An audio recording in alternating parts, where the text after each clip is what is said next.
بسم اللہ الرحمن الرحیم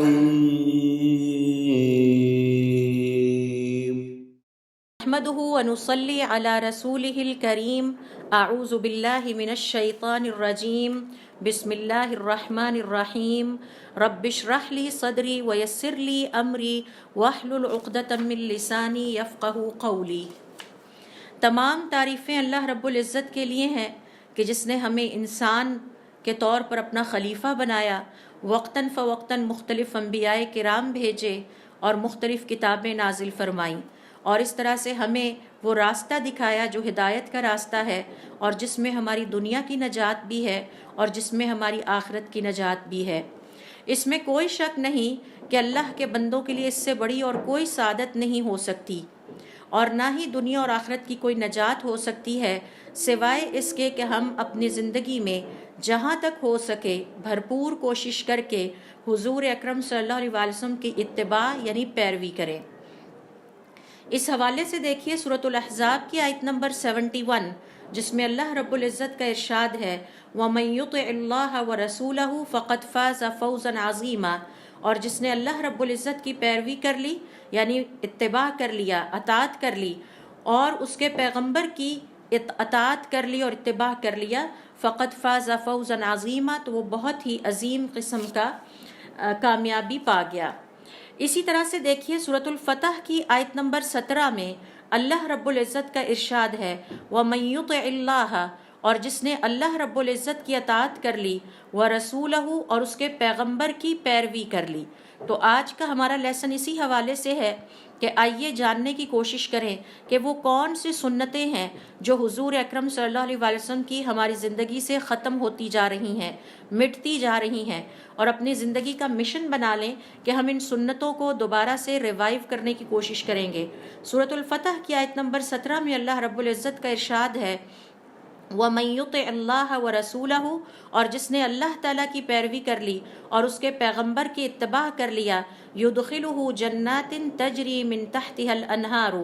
تو اللہ اور اس کے رسول کا اتباع کرنے والوں کے لیے آخرت کی زندگی میں ریوارڈ یہ ہے کہ اللہ تعالیٰ انہیں ایسے باغات میں داخل کریں گے جن کے نیچے سے نہریں بہتی ہیں۔ وَمَن يَتَوَلَّ، اور جو منہ موڑ لے گا ان طور طریقوں سے جو کہ حضور اکرم صلی اللہ علیہ وسلم کے طور طریقے ہیں، يُعَذِّبُهُ عَذَابًا أَلِيمًا، تو اللہ رب العزت ایسے لوگوں کو دردناک عذاب میں مبتلا کریں گے۔ تو آپ یہ دیکھیے کہ یہ جو سورۃ الاحزاب کی آیت نمبر 71 میں نے آپ سے منشن کی ہے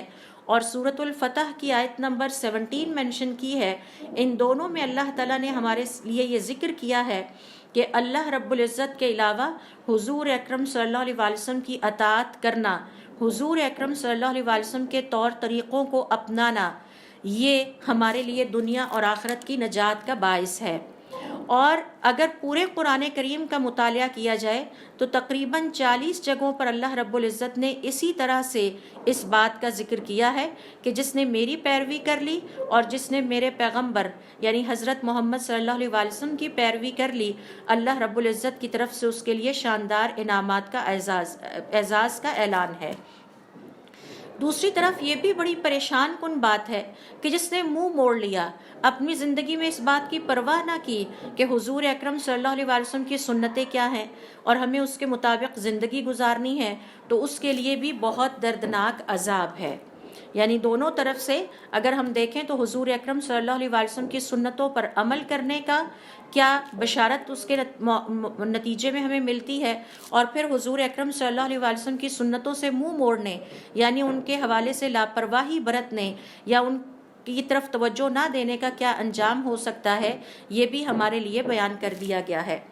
عبداللہ ابن مسعود رضی اللہ تعالیٰ فرمایا کرتے تھے کہ حضور اکرم صلی اللہ علیہ وسلم کی سنتوں پر عمل کرنے میں دنیا اور آخرت کی نجات ہے۔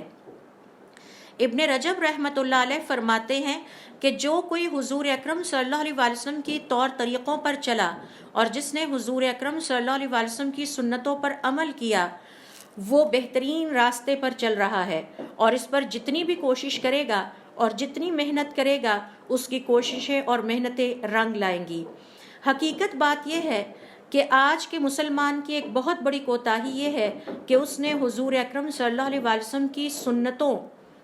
سے منہ موڑ لیا ہے۔ یہی وجہ ہے کہ حضور اکرم صلی اللہ علیہ وسلم کی سنتیں، یعنی آپ صلی اللہ علیہ وسلم کے طریقے دم توڑ رہے ہیں، اور آپ صلی اللہ علیہ وسلم کی سنتیں عام مسلمان کی زندگی سے مٹتی جا رہی ہیں۔ حالت یہ ہو گئی ہے کہ آج کا عام مسلمان ان سنتوں کے حوالے سے جہالت کا شکار ہے۔ اس کے پاس یہ علم ہی نہیں ہے کہ حضور اکرم صلی اللہ علیہ وسلم کی سنتیں کیا ہیں، اور ان پر عمل کرنا اور ان کو زندہ رکھنا اور اپنے ماحول میں ان کو زندہ رکھنے کا کس قدر عظیم ثواب ہے۔ یہی وجہ ہے کہ آج کل کے مسلمان کی زندگی میں ان سنتوں کی پریکٹیکل اپلیکیشن نظر نہیں آتی،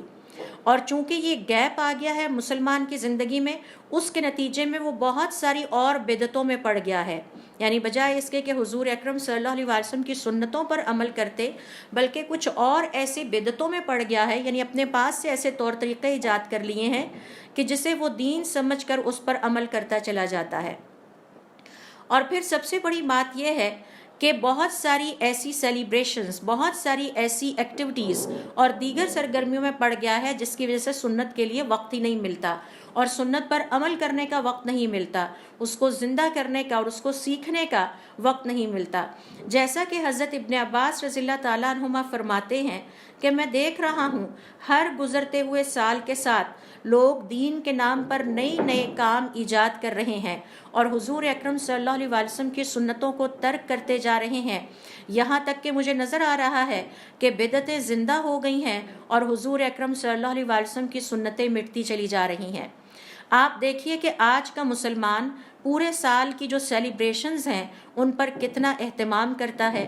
ہیپی نیو ایئر منانے کے لیے جو اہتمام ہوتا ہے، ہمارے گھروں میں اپنے بچوں کی برتھ ڈیز منانے کے لیے جو اہتمام ہوتا ہے، ہمارے گھروں میں ہونے والے دیگر تقریبات کے لیے جو اہتمام آج کا مسلمان کرتا ہے،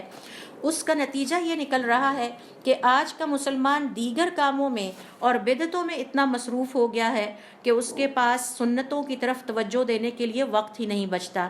اور پھر ان سنتوں کو سیکھنے کے لیے وقت نہیں ہے، اور پھر سب سے بڑی بات یہ کہ ان سنتوں پر عمل کرنے کا اسے وقت نہیں ملتا، جبکہ باقی ساری سیلیبریشنز پوری طرح سے چل رہی ہیں۔ یہی وجہ ہے کہ ہمارے سلف صالح، یعنی ہمارے جو نیک بزرگ گزرے ہیں، وہ ہمیشہ اس بات پر زور دیا کرتے تھے کہ حضور اکرم صلی اللہ علیہ وسلم کی سنتوں کو مضبوطی کے ساتھ تھام لو، ان پر عمل کرو، اور کوشش کرو کہ پوری زندگی میں ہر سنت پر عمل کر سکو، چاہے ایک دفعہ ہی کیوں نہ ہو۔ اور وہ اس بات سے ڈرایا کرتے تھے کہ ایسا نہ ہو کہ تمہاری زندگی سے یا ہماری زندگیوں سے حضور اکرم صلی اللہ علیہ وسلم کی سنتیں نکل جائیں اور اس کی جگہ ہم اور کام دین سمجھ کر کرنے لگ جائیں۔ اس حوالے سے عبد الرحمن ابن مہدی کہتے ہیں کہ میں نے سفیان کو یہ کہتے ہوئے سنا کہ مجھے حضور اکرم صلی اللہ علیہ وسلم سے جب بھی کوئی حدیث پہنچی ہے میں نے اس پر ضرور عمل کیا ہے، چاہے مجھے ایک ہی دفعہ عمل کرنے کا موقع کیوں نہ ملے۔ یعنی ان کی کوشش ہوتی تھی کہ حضور اکرم صلی اللہ علیہ وسلم کی طرف سے جتنی بھی احادیث آتی ہیں ان پر ضرور ہر حدیث پر عمل کرنے کی کوشش کی جائے، چاہے ایک ہی دفعہ کیوں نہ موقع ملے۔ مسلم ابن یسار رحمہ اللہ کہتے ہیں کہ بعض اوقات میں جان بوجھ کر اپنے جوتوں سمیت نماز پڑھتا ہوں، حالانکہ ان جوتوں کا اتارنا مجھ پر آسان ہے، لیکن میں ایسا اس لیے کرتا ہوں کہ حضور اکرم صلی اللہ علیہ وسلم کی سنت پر بھی کبھی کبھار عمل کر لیا کروں کہ جوتوں میں بھی نماز ہو سکتی ہے، اور آپ صلی اللہ علیہ وسلم نے بعض اوقات جوتوں میں نماز پڑھی ہے۔ اسی طرح سے دیکھیے امام احمد رحمہ اللہ فرماتے ہیں کہ میں نے جب بھی کوئی حدیث لکھی، حضور اکرم صلی اللہ علیہ وسلم کی کوئی حدیث لکھی تو میں نے اس پر عمل بھی کیا،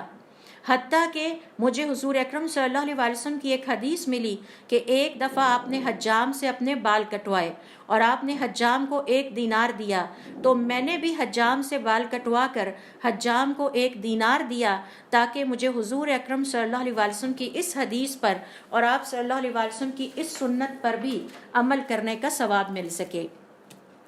تو یہ جو چند مثالیں میں نے یہاں آپ سے شیئر کی ہیں، ان سے پتہ چلتا ہے کہ کس طرح صحابہ کرام رضوان اللہ علیہم اجمعین اور ہمارے صالحین اپنی زندگیوں میں حضور اکرم صلی اللہ علیہ وسلم کی سنتوں کو زندہ رکھنے اور ان پر عمل کرنے کا لالچ کیا کرتے تھے، اور آپ صلی اللہ علیہ وسلم کی ہر سنت پر عمل کرنے کی کوشش کرتے۔ اس کو ٹارگٹ کر لیتے، اپنا آبجیکٹو بنا لیتے اور پھر اس پر عمل کیا کرتے۔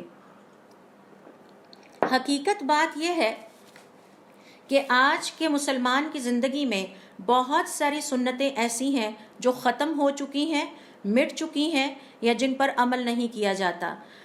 اور اس حوالے سے آج کے اس سیشن میں ہم سٹڈی کریں گے، دہرائیں گے کچھ ایسی سنتوں کو اور ان کی لسٹ بنا لیں گے، فہرست مرتب کر لیں گے، تاکہ ہم اپنی زندگی میں ان سنتوں کو کم از کم اپنے گھروں کے اندر، اور اگر استاد ہیں تو اپنے ماحول کے اندر، جہاں تک ہمارا انفلوئنس اور اثر ہے، ہم ان سنتوں پر عمل کرنے کی کوشش کریں۔ اور یہاں سنت سے مراد یہ ہے کہ حضور اکرم صلی اللہ علیہ وسلم سے جو بھی بات ہم تک پہنچی ہے، یا جو فعل آپ صلی اللہ علیہ وسلم کے ہم تک پہنچتے ہیں، یا جو کام جن کو کہ آپ نے پسند کیا، اپروو کیا یا ان کی تائید کی، وہ سب کے سب سنت کے زمرے میں آتے ہیں۔ اور ہماری یہ کوشش ہونی چاہیے کہ ہم ان کی باقاعدہ فہرست مرتب کر کے حضور اکرم صلی اللہ علیہ وسلم کی سنت کو اپنے ماحول میں زندہ کریں، اپنے گھروں کے اندر زندہ کریں، اگر واقعی ہمیں حضور اکرم صلی اللہ علیہ وسلم سے محبت کا دعویٰ ہے۔ اور اس حوالے سے ہمیں یاد رکھنا چاہیے کہ اگر آج ہم یہ کام نہیں کریں گے تو آہستہ آہستہ یہ سنتیں ہمارے اور ہمارے گھر والوں کی زندگیوں سے غائب ہو جائیں گی، مٹ جائیں گی۔ انسان کو بار بار یاد دہانی کی ضرورت ہوتی ہے، لہٰذا ہمیں آپس میں ایک دوسرے کو ان سنتوں کے حوالے سے یاد دہانی کراتے رہنا چاہیے۔ سورۃ الذاریات کی آیت نمبر 55 میں اللہ رب العزت کا ارشاد ہے، وَذَكِّرْ، اور انہیں یاد کروائیں، فَإِنَّ الذِّكْرَىٰ تَنفَعُ الْمُؤْمِنِينَ، مومنوں کو یاد کرانے سے، یاد دہانی سے بہت فائدہ ہوتا ہے۔ لہٰذا مجھے اور آپ کو یہ حکم دیا گیا ہے کہ ہم ایک دوسرے کو دین کی باتیں یاد کراتے رہیں، اور دین کی باتوں میں جو بات سر فہرست آتی ہے وہ حضور اکرم صلی اللہ علیہ وسلم کی سنتوں پر عمل کرنا ہے۔ اور پھر حضور اکرم صلی اللہ علیہ وسلم کی اس سنت کو بھی، اس حدیث کو بھی ہمیں ذہن میں رکھنا چاہیے کہ جس میں آپ صلی اللہ علیہ وسلم فرماتے ہیں، جس کسی نے اسلام میں ایک اچھی سنت کو دوبارہ سے رواں کیا، یعنی ایک ایسی سنت جو کہ ترک ہو چکی تھی، اس کو دوبارہ سے چالو کیا، اس پر عمل کیا، فَلَهُ أَجْرُهَا، تو اسے اس سنت کو زندہ کرنے اور اس پر دوبارہ عمل کروانے کا ثواب ملے گا۔ وَأَجْرُ مَنْ عَمِلَ بِهَا بَعْدَهُ، اور اس کے بعد بھی جو کوئی اس کی یاد دہانی کی وجہ سے اس پر عمل کرتا رہا، اسے بھی اس کا ثواب ملے گا۔ تو آئیے ذرا دیکھتے ہیں اور ریکال کرتے ہیں چند ایسی سنتیں جو کہ آج مسلمانوں کی زندگی سے خارج ہو چکی ہیں۔ شروع کرتے ہیں وضو سے، اور ہم سب جانتے ہیں کہ آپ صلی اللہ علیہ وسلم کی یہ سنت ہے کہ وضو کا جب غسل کریں تو اس کا آغاز وضو سے کیا جائے۔ یہ حضور اکرم صلی اللہ علیہ وسلم کی سنت ہے، اور بہت ہی افسوس کی بات ہے، چونکہ مجھے یونیورسٹی میں بچیوں کے ساتھ واسطہ رہتا ہے، تو مجھے پتہ یہ چلا کہ ہماری بچیوں کو غسل کرنے کا مسنون طریقہ پتہ نہیں ہے۔ تو جب بھی غسل کیا جائے، غسل کرنے کا آغاز اگر وضو سے کر لیا جائے تو حضور اکرم صلی اللہ علیہ وسلم کی ایک اہم ترین سنت جو کہ آج کے مسلمان کی زندگی سے خارج ہو چکی ہے، اس کو زندہ کیا جا سکتا ہے۔ اسی طرح سے اپنے گھر والوں کو بھی اس کی تاکید کی جائے۔ ایک اور سنت جو کہ ہماری زندگی سے نکل چکی ہے وہ یہ ہے کہ وضو کرنے سے پہلے بسم اللہ الرحمن الرحیم پڑھ لیا جائے۔ تو وضو کا آغاز بسم اللہ الرحمن الرحیم سے کیا جائے۔ اور پھر ایک اور سنت یہ ہے کہ وضو کے بعد کی دعا کو پڑھ لیا جائے۔ وضو کرنے کے بعد آخر میں ایک دعا پڑھی جاتی ہے، اس کو پڑھ لیا جائے۔ پھر ایک اور سنت حضور اکرم صلی اللہ علیہ وسلم کی یہ ہے کہ دونوں ہاتھوں کو دھو کر وضو کا آغاز کیا جائے، یعنی کہ وضو کا آغاز کرتے ہوئے بسم اللہ پڑھا جائے، اور اس کے بعد جب وضو ختم ہو تو اس کی دعا پڑھی جائے، اور وضو کا آغاز کرتے ہوئے پہلے دونوں ہاتھوں کو دھو لیا جائے۔ آپ صلی اللہ علیہ وسلم کی ایک سنت یہ بھی ہے کہ وضو کو 3 دفعہ کیا جائے، اور یہ کہ ناک میں پانی چڑھایا جائے اور کلی کی جائے، اور پھر ناک سے 3 دفعہ پانی کو جھاڑا جائے یا ناک جھاڑی جائے اور پانی نکالا جائے۔ اس حوالے سے علماء کرام کا یہ کہنا ہے کہ صرف نماز ہی میں حضور اکرم صلی اللہ علیہ وسلم کی 30 کے قریب قولی اور فعلی سنتیں پائی جاتی ہیں، یعنی جب ہم نماز پڑھتے ہیں تو اس میں حضور اکرم صلی اللہ علیہ وسلم کی 30 کے قریب قولی اور فعلی سنتیں پائی جاتی ہیں، اور اگر ہم ان سنتوں کے بارے میں جان لیں تو آپ دیکھیے کہ ہماری نماز کی قدر و قیمت میں اللہ کے ہاں کتنا اضافہ ہو جائے۔ اور اگر ہم اس کو نہیں جانتے اور ہم نے اپنے بچوں کو بھی نہیں سکھایا تو اس کا مطلب ہے کہ ہم اپنے آپ کو بھی ایک بہت بڑے اجر سے محروم کر رہے ہیں، اور اپنے گھر والوں اور بالخصوص اپنے بچوں جن کے بارے میں ہم سے قیامت والے دن سوال کیا جائے گا، ان کو بھی ہم نے ایک بہت بڑے اجر سے محروم کر رکھا ہے۔ اب آپ ذرا تصور کیجئے کہ جو شخص ان 30 سنتوں کی نماز پڑھتے ہوئے حفاظت کرتا ہے وہ کس قدر شاندار نماز ادا کرتا ہے، اور جو ان کے بارے میں جانتا ہی نہیں ہے اور جو اپنی نماز کی حفاظت ہی نہیں کرتا، اور اس کے علاوہ وہ مسلمان کے جو نماز پڑھتے ہوئے بے تحاشا غلطیاں کرتے ہیں، ان کی نمازوں کی کیا قدر و قیمت ہوگی، آپ اس کا اندازہ لگا سکتے ہیں۔ کیونکہ حضور اکرم صلی اللہ علیہ وسلم کے اس قول پر اس نے عمل نہ کیا، آپ صلی اللہ علیہ وسلم کی اس حدیث پر اس نے عمل نہ کیا جس میں آپ صلی اللہ علیہ وسلم فرماتے ہیں صلو کما رأیتمونی اصلی، اسی طرح سے نماز پڑھو جیسا کہ تم نے مجھے نماز پڑھتے دیکھا۔ تو اب اگر ہماری نماز میں وہ 30 سنتیں پوری نہیں ہوتی تو اس کا مطلب ہے ہم حضور اکرم صلی اللہ علیہ وسلم کے طریقے کے مطابق نماز نہیں پڑھ رہے۔ اسی طرح سے آپ صلی اللہ علیہ وسلم کی نماز میں یہ بھی سنت ہے کہ تشہد کے بعد دوسرے تشہد میں حضور اکرم صلی اللہ علیہ وسلم پر درود بھیجا جائے، اور سلام کرنے سے پہلے تشہد کے بعد کثرت کے ساتھ دعا کی جائے، اور اسی طرح سے جلسہ استراحت میں تسلی کے ساتھ بیٹھ کر دعا کی جائے۔ اور آپ صلی اللہ علیہ وسلم کی یہ بھی سنت ہے کہ جب ہم کسی کھلی جگہ پر نماز پڑھنے لگیں تو آگے سترہ رکھ لیا کریں، یعنی کوئی ایسی چیز رکھ لیں کہ جس سے ہماری نماز کی حفاظت ہو سکے اور نماز پڑھنے کے دوران ہمارے سامنے سے کوئی نہ گزرے۔ اسی طرح سے دیکھیے کچھ اور سنتیں جن کا تعلق ہماری زندگی سے ہے، اور حضور اکرم صلی اللہ علیہ وسلم نے یہ تمام سنتیں اپنی زندگی میں ان پر اسی طرح سے عمل کیا ہے، اور اب وہ ہماری زندگی سے مٹ رہی ہیں۔ ان میں ایک یہ ہے کہ کبھی کبھار نماز جوتوں میں بھی پڑھ لی جائے۔ حضور اکرم صلی اللہ علیہ وسلم کی یہ سنت ہے کہ آپ نے بعض اوقات نمازیں جوتے میں بھی پڑھی ہیں اگر یہ یقین ہو کہ میرا جوتا صاف ہے اور پاک ہے۔ اسی طرح آپ صلی اللہ علیہ وسلم کی سنت ہے کہ جب جوتا پہننے لگیں تو دائیں طرف سے پہلے پہنا جائے، اور جب اتارنے لگیں تو بائیں پاؤں کو پہلے خالی کیا جائے، جوتا پہلے اتارا جائے۔ پھر آپ صلی اللہ علیہ وسلم کی سنت ہے کہ پانی پیتے ہوئے بیٹھ کر پیا جائے، کسی ضرورت کے تحت اجازت ہے، مباح ہے کہ کھڑے ہو کر بھی پی سکتے ہیں، لیکن افضل یہ ہے کہ پانی بیٹھ کر پیا جائے تاکہ حضور اکرم صلی اللہ علیہ وسلم کی سنت پر عمل کرنے کا ثواب حاصل کیا جا سکے۔ اسی طرح آپ صلی اللہ علیہ وسلم کی سنت یہ ہے کہ جب پانی پی رہے ہوں تو پانی یا برتن کے اندر سانس نہ لیا جائے۔ پھر آپ صلی اللہ علیہ وسلم کی ایک متروک ترک کردہ بینڈنٹ سنت میں سے ایک یہ بھی ہے کہ پانی کو 3 دفعہ میں پیا جائے، ایک دم پورا پانی نہ پیا جائے۔ پھر اسی طرح سے آپ صلی اللہ علیہ وسلم کی سنت یہ بھی ہے کہ جب کسی سفر سے واپس پلٹیں تو گھر میں داخل ہونے سے پہلے قریبی محلے کی مسجد میں چلے جائیں اور وہاں پر 2 رکعت نماز ادا کر کے واپس گھر پہ آئیں۔ تو جب بھی کسی سفر پہ گھر سے نکلیں، آپ صلی اللہ علیہ وسلم کی سنت یہ ہوتی تھی کہ جب آپ سفر سے واپس آتے تو سیدھے اپنے گھر کی طرف نہیں آتے تھے، بلکہ آپ پہلے، اور ہمارے صحابہ کرام بھی ایسا ہی کرتے تھے اور ہمارے صالحین بھی سنت پر عمل کرتے رہے ہیں کہ جب سفر ختم کرتے تو سب سے پہلے مسجد میں جا کر 2 رکعت نفل نماز ادا کرتے اور پھر اس کے بعد اپنے گھروں کو واپس آتے۔ اسی طرح سے آپ صلی اللہ علیہ وسلم کی ایک ترک شدہ یا متروک سنت یہ بھی ہے کہ جب گھر سے نکلنے لگے تو گھر کے نکلنے کا ذکر یا دعا کر لیں، اور جب گھر میں داخل ہوں تو گھر میں داخل ہونے کی دعا یا ذکر کر لیا جائے۔ پھر آپ صلی اللہ علیہ وسلم کی سنت یہ بھی ہے کہ چاہے کسی مسلمان کو پہچانتے ہیں یا نہیں پہچانتے تو اس کو سلام کر لیا جائے۔ اسی طرح سے آپ صلی اللہ علیہ وسلم کی سنت یہ بھی ہے کہ جمعے کی رات اور جمعے کے دن حضور اکرم صلی اللہ علیہ وسلم پر کثرت کے ساتھ درود بھیجا جائے۔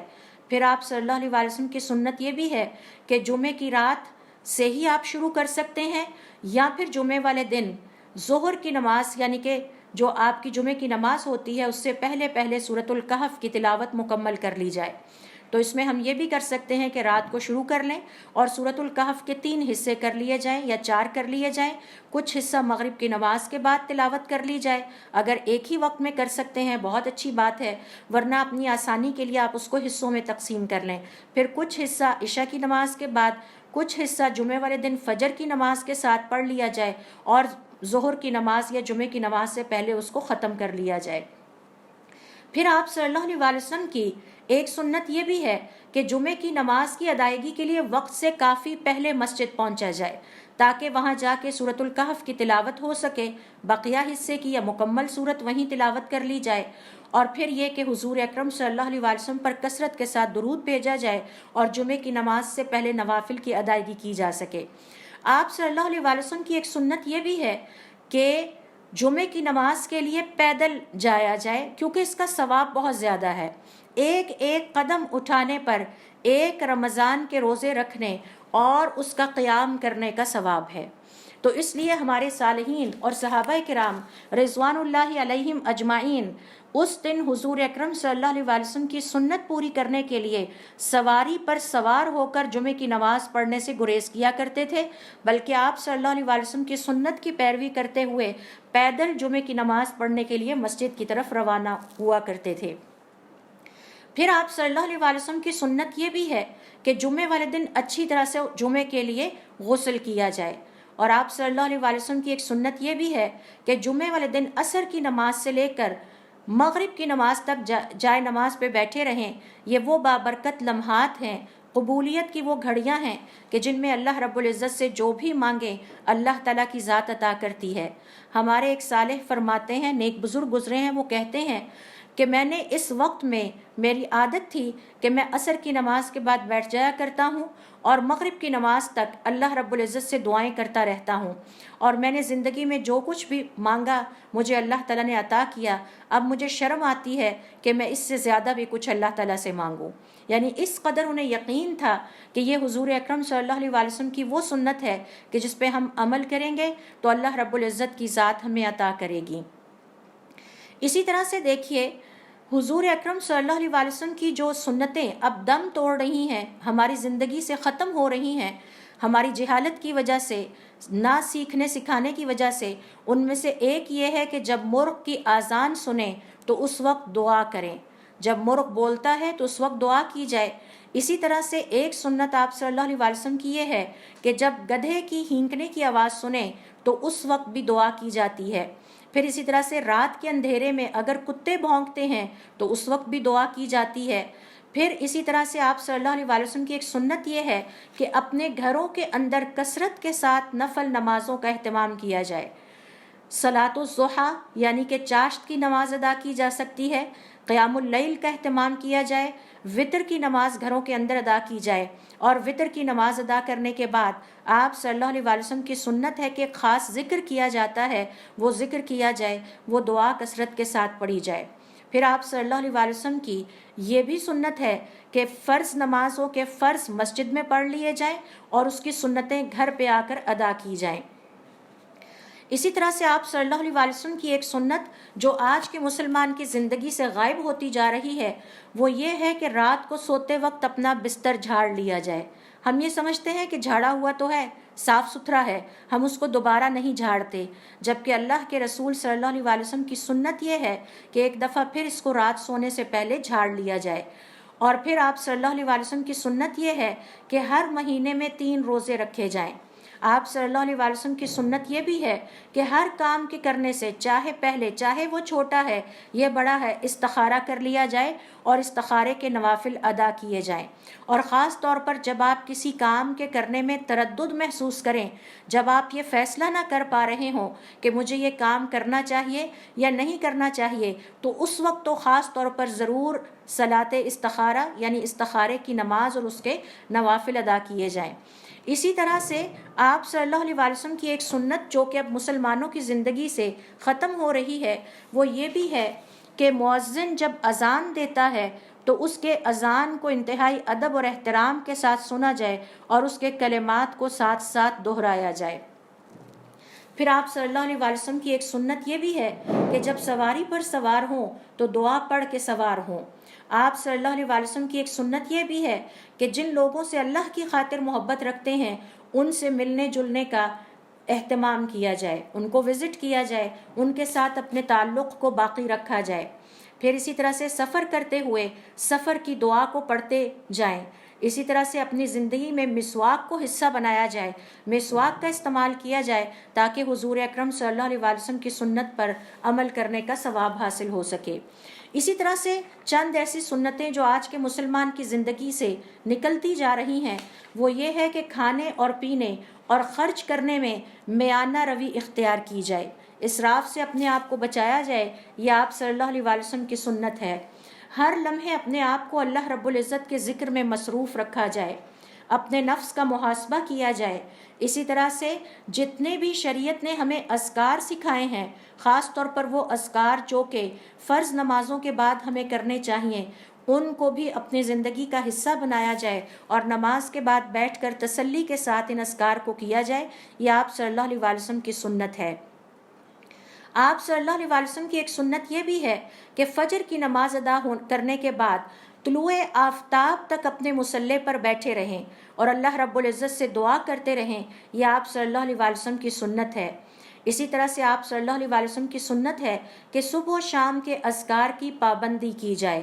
اور آپ صلی اللہ علیہ وسلم کی یہ بھی سنت ہے کہ وضو کے اذکار کی بھی پابندی کی جائے اور رات اور سونے کے اذکار کی بھی پابندی کی جائے۔ پھر آپ صلی اللہ علیہ وسلم کی یہ بھی سنت ہے کہ نیند سے جاگنے کے اذکار کی بھی اسی طرح سے پابندی کی جائے، کیونکہ آپ صلی اللہ علیہ وسلم ایسا ہی کیا کرتے تھے۔ اسی طرح سے بیت الخلاء میں داخل ہوتے ہوئے دعا پڑھی جائے اور بیت الخلاء سے نکلتے ہوئے بھی دعا پڑھی جائے۔ یہ بھی آپ صلی اللہ علیہ وسلم کی سنت ہے جو کہ آج کے مسلمان کی زندگی اور مسلمان بچوں اور مسلمان نسلوں کی زندگی سے خارج ہو چکی ہے۔ آپ صلی اللہ علیہ وسلم کی یہ بھی سنت ہے کہ جب کوئی نیا لباس پہنے تو دعا کی جائے، نئے لباس کے ذکر کو یاد رکھا جائے، اور جب نیا مہینہ شروع ہو تو اس کے چاند کو دیکھ کر خاص طور پر دعا کی جائے۔ اس کا چاند دیکھنا یہ بھی حضور اکرم صلی اللہ علیہ وسلم کی سنت ہے، اور پھر اس چاند کو دیکھ کر دعا کر کے آپ حضور اکرم صلی اللہ علیہ وسلم کی سنت پر عمل کا ثواب پا سکتے ہیں۔ اسی طرح سے آپ صلی اللہ علیہ وسلم کی یہ بھی سنت ہے کہ گھر میں اپنی بیوی بچوں، اپنے والدین یا جو بھی اہل خانہ ہیں ان کے کام کاج میں ان کا ہاتھ بٹائیں۔ اس پر بھی حضور اکرم صلی اللہ علیہ وسلم کی سنت پر عمل کرنے کا ثواب ہے۔ حضور اکرم صلی اللہ علیہ وسلم کی یہ بھی سنت ہے کہ کبھی کبھار جوتے کے بغیر بھی چلا جائے۔ جیسے ہم گھر میں ہر وقت جوتوں میں ہوتے ہیں تو کبھی کبھار یہ سوچ کر جوتے اتار دیجئے کہ حضور اکرم صلی اللہ علیہ وسلم نے ننگے پاؤں یعنی کہ جوتے کے بغیر بھی چلنے کا حکم دیا ہے۔ اور آپ صلی اللہ علیہ وسلم کی یہ بھی سنت ہے کہ جب قبروں کے درمیان چل رہے ہوں تو جوتے اتار لیجئے، یعنی ہم قبرستان میں گئے ہیں اور قبروں کے درمیان چل پھر رہے ہیں تو ہمیں اپنے جوتے پیچھے ہی چھوڑ آنا چاہیے۔ اسی طرح سے آپ صلی اللہ علیہ وسلم کی یہ بھی سنت ہے کہ جب تیز ہوائیں چلے اور تیز قسم کے بادل گھر کر آئیں اور بارش کا سما بنے تو اس وقت اللہ رب العزت کی اس تمام جو نیچرل فینومینا ہے اس سے خوف محسوس کیا جائے اور اس کے لیے دعا کی جائے۔ اور وہ دعا کیا ہے کہ اللہ رب العزت ہم تجھ سے خیر طلب کرتے ہیں، اے اللہ تعالیٰ ایسی بارش برسانا جو ہمیں فائدہ پہنچانے والی ہو۔ اسی طرح سے جب بارش نازل ہوتی ہے یا بارش ہوتی ہے تو اس وقت کیا دعا کی جاتی ہے، یہ بھی حضور اکرم صلی اللہ علیہ وسلم کی سنت ہے۔ آپ صلی اللہ علیہ وسلم کی یہ بھی سنت ہے کہ جب فجر کی نماز پڑھ کے طلوع آفتاب تک ہم اللہ رب العزت کا ذکر کرتے رہیں تو طلوع آفتاب کے بعد آپ صلی اللہ علیہ وسلم کی طرح اپنے دائیں پہلو پر وہیں تھوڑی دیر کے لیے لیٹ جایا کریں۔ آپ صلی اللہ علیہ وسلم کی ایک سنت یہ بھی ہے جسے آج کا مسلمان بھول چکا ہے کہ اگر کسی شخص نے 4 نیک کام ایک دن میں کیے تو اس شخص کے بارے میں آپ صلی اللہ علیہ وسلم فرماتے ہیں اس کے لیے جنت واجب ہو جاتی ہے۔ وہ 4 کام کیا ہیں؟ نمبر 1 الصیام، روزہ رکھے اور اسی دن اتباع جنازۃ، کسی جنازے کے ساتھ جائے، وزیارت مریض، کسی مریض کی عیادت کر لے، والصدقۃ، اور اللہ تعالیٰ کی راہ میں صدقہ نکالے۔ تو یہ 4 کام اکٹھے ہمارے صالحین کوشش کیا کرتے تھے اور ٹارگٹ کرتے تھے کہ ہم یہ 4 کام اکٹھے کریں، چاہے زندگی میں ایک ہی دفعہ کیوں نہ ہو، لیکن ہمیں آپ صلی اللہ علیہ وسلم کی سنت پر عمل کرنے کا ثواب ملے۔ اسی طرح سے آپ صلی اللہ علیہ وسلم کی سنت ہے کہ عرفہ کے دن کا روزہ رکھا جائے. جو حاجی نہیں ہے، غیر حاجی ہیں، وہ عرفہ کے دن کا روزہ رکھیں. آپ صلی اللہ علیہ وسلم کی یہ بھی سنت ہے کہ عاشورہ کے دن کا روزہ رکھا جائے، اور پھر عاشورہ سے ایک دن پہلے یا ایک دن بعد کا روزہ بھی اس کے ساتھ ملا لیا جائے.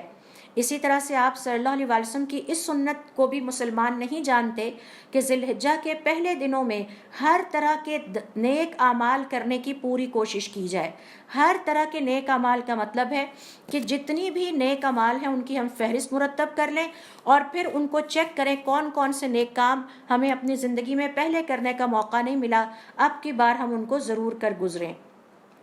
اسی طرح سے آپ صلی اللہ علیہ وسلم کی سنت ہے کہ زمین کے کسی بھی پاکیزہ جگہ پر نماز کی ادائیگی کی جائے، اور اس کے لیے جائے نماز کا بچھانا ضروری نہیں ہے. اور ہمارے صالحین جگہ بدل بدل کر نماز کی ادائیگی کیا کرتے تھے اور ذکر کیا کرتے تھے تاکہ قیامت والے دن زمین کی مختلف جگہیں ان کے حق میں گواہی دے سکیں. تو کسی بھی جگہ آپ کو پاک صاف ستھری زمین ملے، آپ کو پتہ ہو یہ جگہ صاف ہے، تو جائے نماز کا انتظار کرنے کی ضرورت نہیں ہے، آپ وہاں پر اپنی نماز ادا کر سکتے ہیں، اور اس طرح حضور اکرم صلی اللہ علیہ وسلم کی ایک اور سنت کو پورا کرنے کا ثواب حاصل کر سکتے ہیں.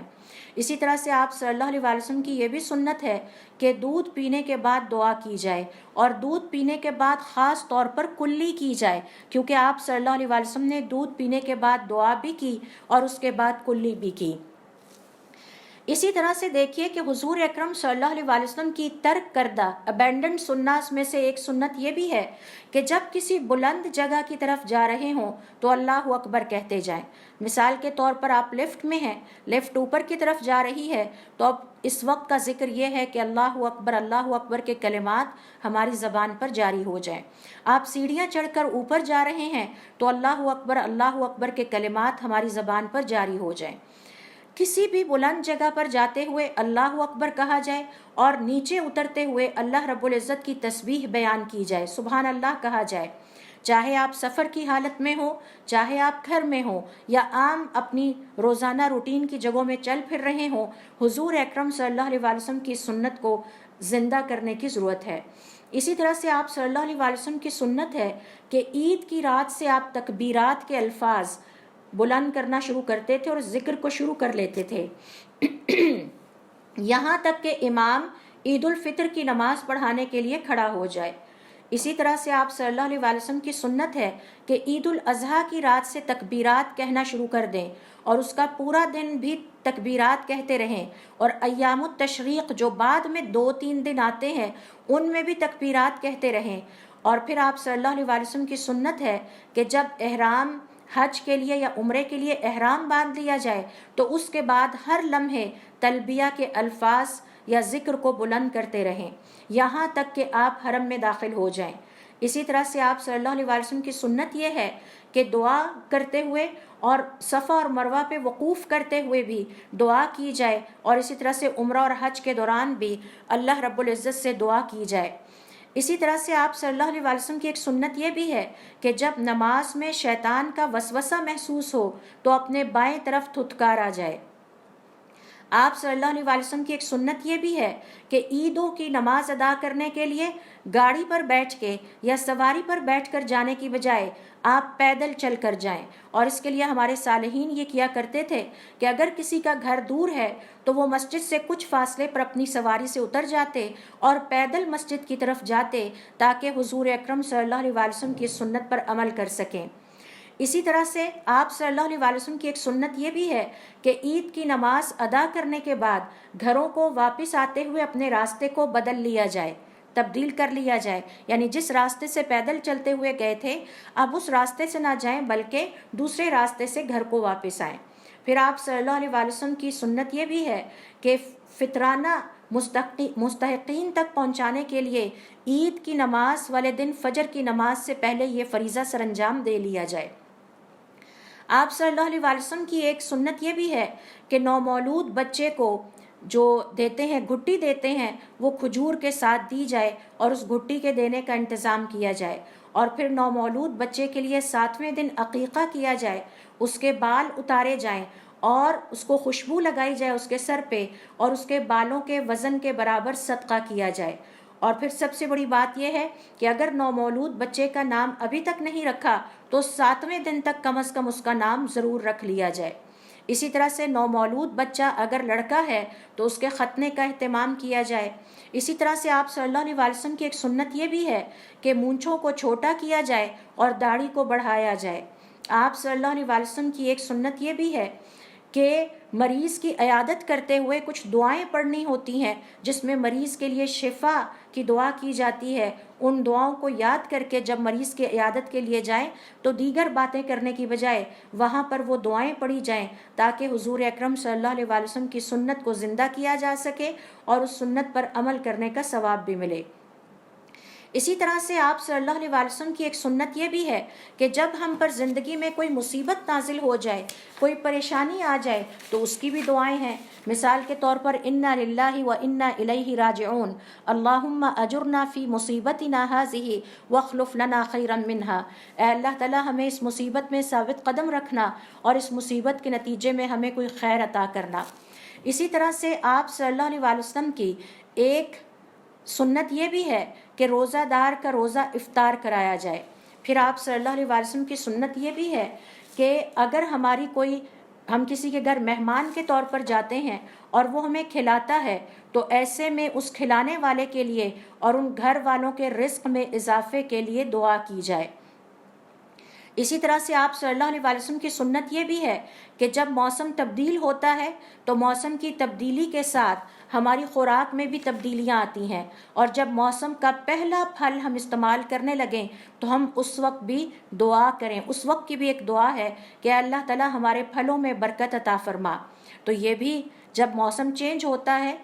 نئے سرے سے ہم ایک پھل کو استعمال کرتے ہیں تو ہمیں حضور اکرم صلی اللہ علیہ وسلم کی ایک اور سنت کو زندہ کرنے کا موقع بھی ملتا ہے اور اس پر عمل کرنے کا موقع بھی ملتا ہے۔ اسی طرح سے آپ صلی اللہ علیہ وسلم کی ایک سنت یہ بھی ہے کہ اگر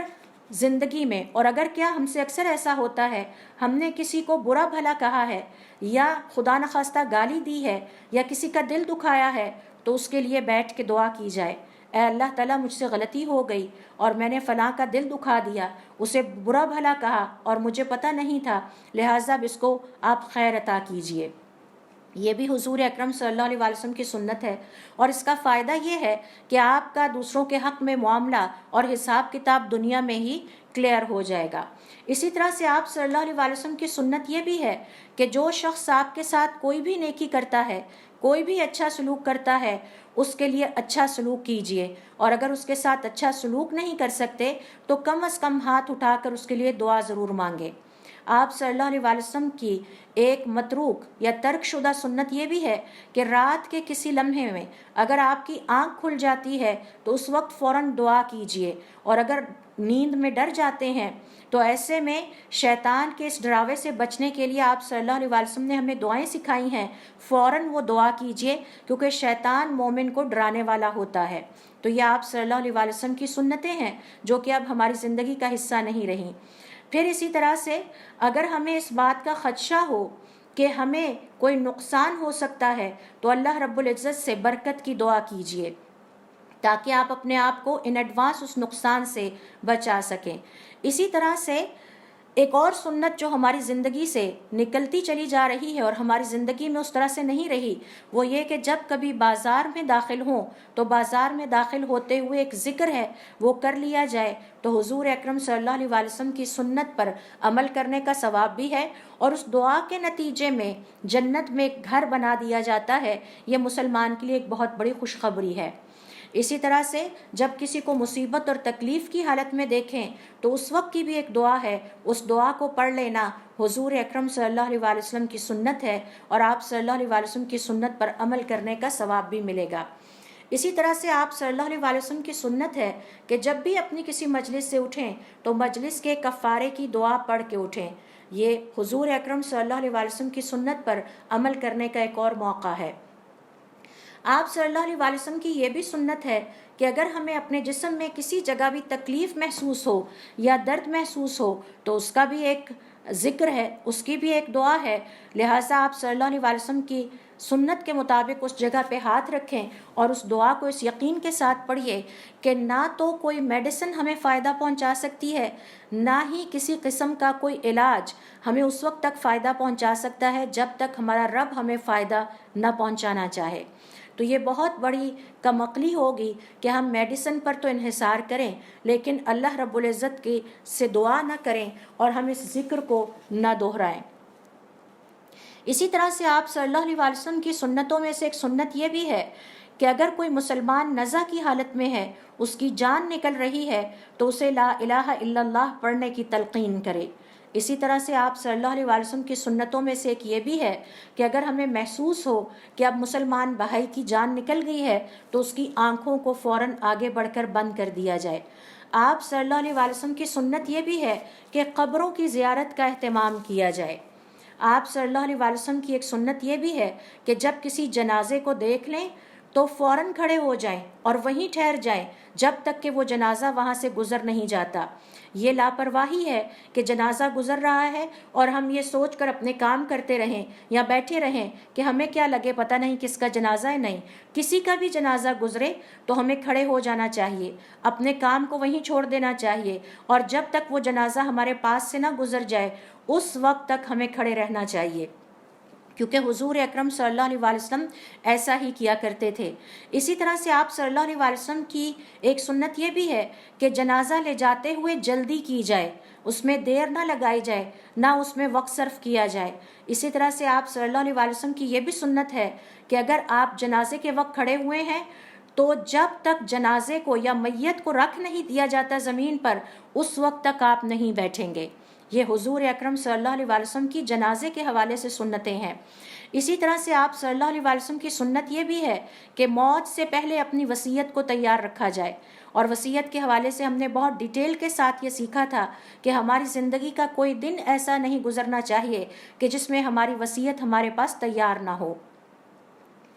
اسی طرح سے جب ہم کسی جنازے کو دیکھ لیں تو مرنے والے کے لیے خاص طور پر اللہ رب العزت سے دعا کی جائے۔ یہ آپ صلی اللہ علیہ وسلم کی سنت ہے، چاہے ہم اسے جانتے ہیں یا نہیں جانتے۔ اسی طرح سے میت کو قبر میں داخل کرتے ہوئے بھی دعا کی جائے۔ یہ حضور اکرم صلی اللہ علیہ وسلم کی سنت ہے جو کہ آج کے مسلمان کی زندگی سے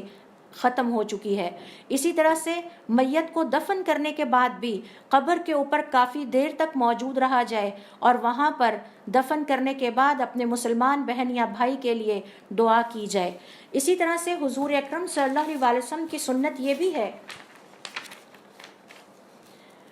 کہ اگر ہمارا کسی سے لڑائی جھگڑا ہو جاتا ہے، تنازع ہو جاتا ہے، تو ہم اس کا کفارہ ادا کرنے کے لیے 2 رکعت نفل پڑھیں۔ اور ہم سب جانتے ہیں کہ حضور اکرم صلی اللہ علیہ وسلم کی سنتوں کو زندہ کرنا وہ افضل ترین عمل ہے کہ جس کے نتیجے میں ہم اللہ رب العزت کا تقرب حاصل کر سکتے ہیں، ہم اللہ تعالیٰ کے قریب ہو سکتے ہیں۔ تو آپ صلی اللہ علیہ وسلم نے فرمایا، جب تم میں سے کسی کا اپنے بہن یا بھائی کے ساتھ کوئی لڑائی جھگڑا ہو جائے، بحث مباحثہ ہو جائے جو بدمزگی کی حد تک چلا جائے، یا تم آپس میں ایک دوسرے کو برا بھلا کہہ ڈالو، تو اب اس کا کفارہ ادا کرنے کے لیے 2 رکعت نماز پڑھو۔ آپ دیکھیے کہ زندگی میں ہمارا آپس میں میاں بیوی کا تنازع آ جاتا ہے، ہم ایک دوسرے کو برا بھلا کہہ بیٹھتے ہیں، والدین اور بچوں کا آپس میں آ جاتا ہے، ہمسایوں کا آ جاتا ہے، کولیگز کا آ جاتا ہے، تو اس کا مطلب ہے کہ یہ بہت بڑا کفارہ ہے جو ہمارے ذمے پینڈنگ ہے، اور ہمیں اس دنیا سے پہلے جانے سے کوشش کرنی چاہیے کہ ہم اس کفارے کو ادا کر کے جائیں۔ اسی طرح سے حضور اکرم صلی اللہ علیہ وسلم کی ایک سنت یہ بھی ہے کہ دونوں سجدوں کے درمیان تسلی کے ساتھ بیٹھا جائے، تسلی کے ساتھ بیٹھ کے اپنی کمر سیدھی کر کے دعا پڑھی جائے، جلدی جلدی میں ٹھونگے مارنے والے انداز میں 2 سجدے نہ کیے جائیں۔ اسی طرح سے حضور اکرم صلی اللہ علیہ وسلم کی سنت یہ بھی ہے کہ بعض سنتوں میں آپ نے کچھ خاص قرآن کریم کی آیات کی ہمیشہ تلاوت کی ہے، ہم بھی ان کو سیکھیں اور ہم بھی ان کو کرنے کی کوشش کریں۔ مثال کے طور پر فجر کی پہلی جو رکعت ہے فرض کی، اس میں حضور اکرم صلی اللہ علیہ وسلم سورۃ الفاتحہ کے بعد سورۃ البقرہ کی آیت نمبر 136 کی تلاوت کیا کرتے تھے، اور دوسری رکعت میں آپ سورہ آل عمران کی آیت نمبر 64 قُلْ يَا أَهْلَ الْكِتَابِ تَعَالَوْا إِلَىٰ كَلِمَةٍ سَوَاءٍ بَيْنَنَا وَبَيْنَكُمْ، اس پوری آیت کی تلاوت کیا کرتے تھے۔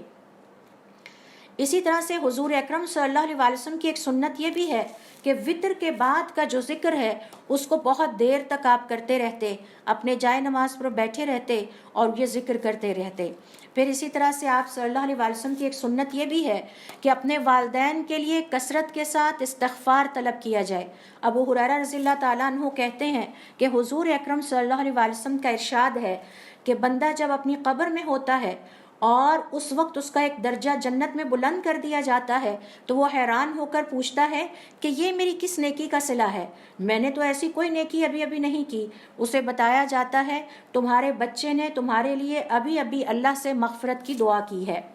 اسی طرح سے حضور اکرم صلی اللہ علیہ وسلم کی ایک سنت یہ بھی ہے کہ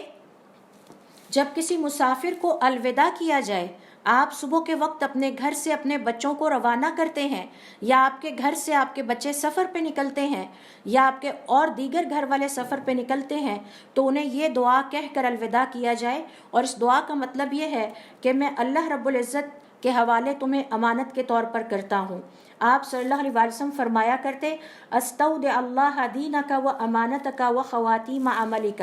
ایک اور حدیث میں آپ فرماتے ہیں میں تمہیں اس ہستی کے حوالے کرتا ہوں جس کے حوالے کی گئی امانتیں کبھی ضائع نہیں ہوتی۔ تو اپنے بچوں کی حفاظت، اپنے مسافروں کی حفاظت کے لیے اس سنت کو زندہ کرنا بہت ضروری ہے۔ گھر سے جب روزانہ سب کو بھیجتے ہیں، چاہے کام پہ بھیجیں، علم کے حصول کے لیے بھیجیں، تو آپ صلی اللہ علیہ وسلم کی سنت یہ ہے کہ یہ دعا پڑھ لی جائے تاکہ ہمارے یہ بچے، ہمارے یہ پیارے اور ہمارے مسافر اللہ رب العزت کی نگرانی میں آ جائیں۔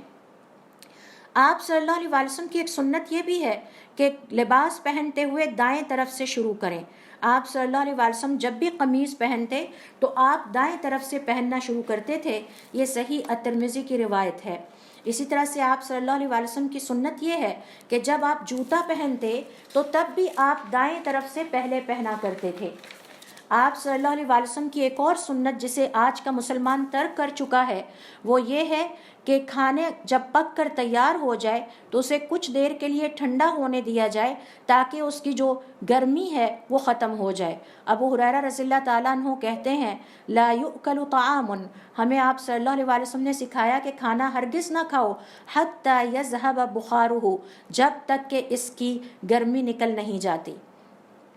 اسی طرح سے آپ صلی اللہ علیہ وسلم کی سنت یہ بھی ہے کہ بیٹھ کر پانی پیا جائے۔ آپ صلی اللہ علیہ وسلم کی سنت یہ بھی ہے کہ کھانے کے بعد ہاتھوں کو دھونے سے پہلے انگلیوں کو چاٹا جائے، اور خاص طور پر حضور اکرم صلی اللہ علیہ وسلم ایسا کیا کرتے تھے۔ اس کی وجہ یہ ہے کہ باقی خوراک کے جو ذرے ہاتھوں پر لگ جاتے ہیں، اگر ہم انہیں کھا کر ختم نہیں کریں گے تو گویا ہم نے ان کو شیطان کے لیے چھوڑ دیا یا پانی میں ان کو بہا دیا تاکہ شیطان ان کو کھا لے اور ہمارے کھانے کی برکت ضائع ہو جائے۔ تو علماء کرام کا کہنا ہے کہ اپنے ہاتھوں کو نہ تو رومال سے صاف کریں، اپنے ہاتھوں کو نہ ہی پانی سے دھوئیں، پہلے حضور اکرم صلی اللہ علیہ وسلم کی سنت کے مطابق اپنی انگلیوں کو اچھی طرح سے چاٹ لیں، کیونکہ حدیث کے الفاظ ہیں تم نہیں جانتے تمہارے کون سے والے کھانے میں برکت ہے۔ وہ کھانا یعنی جو شاید ہماری انگلیوں کے ساتھ لگا رہ گیا، یا شاید وہ کھانا جو ہمارے برتن میں بچا رہ گیا اور وہ دھوتے ہوئے پانی کے ساتھ بہہ جائے۔ تو آپ صلی اللہ علیہ وسلم کی سنت ہے